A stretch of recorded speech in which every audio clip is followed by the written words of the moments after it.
Okay, the next question is, we'll start with Congresswoman Hanabusa, and this is a toughie.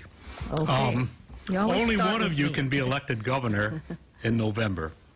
You're both accomplished leaders, and it would be a shame to have your talents go to waste.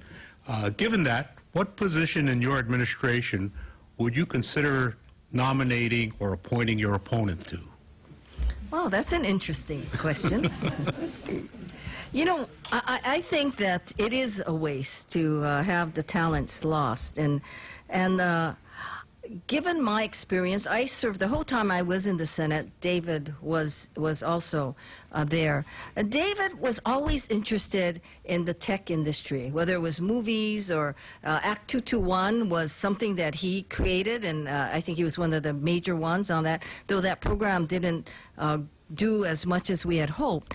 I think that if I were governor, I would approach David and say, you know, David, it's time to look at really doing something affirmative with the tech industry again. And I think that your skill sets would be perfect for that. And I would tap him if he would consider to do that. That's where I think that his talents are really best served and for the best interest of the state of Hawaii.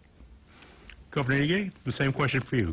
Certainly, you know, Colleen is an excellent lawyer, and she has been in a wide variety of areas. And so clearly, you know, there are a lot of important positions that require a lawyer. It could be Attorney General. Certainly that would be one place, and I know that she's been very active in pursuing lawsuits. You know, Director of the Department of Labor, again, is another area that she has specific expertise in.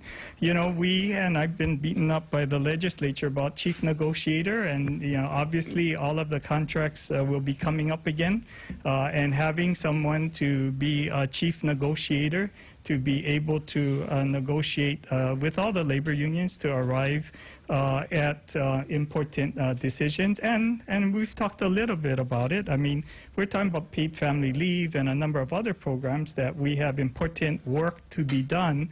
And clearly, I think her skills as an attorney and a legislator would be helpful.